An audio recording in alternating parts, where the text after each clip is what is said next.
Mag-aala cowgirl tayo for today's video ng dahil sa sombrerong to. Naks naman talaga. Anyway, kahapon ng hapon, pagka-uwi namin ay eto yung aming ginawa. Medyo inabutan na nga kami ng gabi kaya hindi na kami nakapag-video. Pero anyway, ayan nga ang nangyari sa rambutan namin. Kahit pa ang dami-dami niyang bunga, kailangan talaga siyang maputol dahil nga sa sanga na sumasabit na rin talaga dun sa aming wire. Kaya ayun, wala, tibag lahat. Kesa naman problema kami kapag nadaganan nga ng mga sanga ng rambutan ang wire namin, edi wala kaming kuryente kapag ganun. Kaya habang maaga pa, ayun, ginawa na nga namin ng paraan. At ito nga pala yung tagatahol namin dito sa bahay, my Gigi, my love, my baby girl. Bale yan, yung kaisa-isahan lang din talaga naming aso dito. So ayun, pagkakita ko sa lalagyan ng pagkain, ay Diyos ko, nagkakaubusan na rin talaga. Kaya ayan, kumuha tayo at pupunuin natin yan. Medyo hirap nga yung ating pagkatao dyan dahil nga medyo mataas yung ating pagkukunan ng feeds. Bali ayan, dakot-dakot lang tayo ng pakonti-konti tapos nilipat ko ulit kasi hindi ko na maintindihan.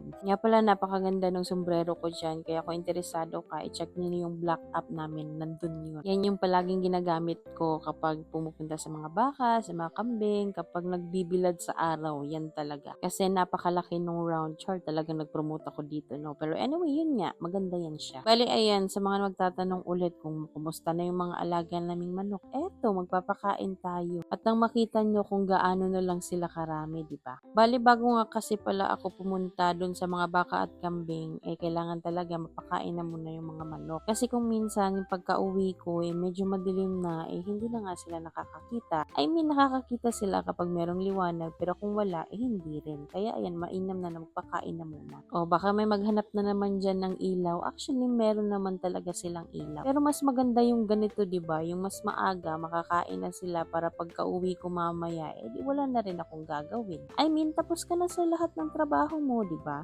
O, di ba? Ganun kadali. Tapos na akong nagpakain ng mga alagang manok. Habang nagkukwento, ayun, natapos ko na rin agad. Bali, ayan nga pala yung sitwasyon sa ngayon. Konti na lang yung manok at mga pato na lang din. Pero eto nga pala, ipapakita ko kung gaano kadugas itong si Jurassic kung kumain. I mean, kung gaano siya kalakas at ka-OA kumain. Bali, sa ngayon nga pala ay walang nakataling kahit anong manok sa baba kasi nga medyo tag-ulan ngayon. So, lahat sila ay nasa itaas or naka-cage na muna. Wait lang ha, at pakinggan nyo yung kanyang ka-OA-han sa pagkain.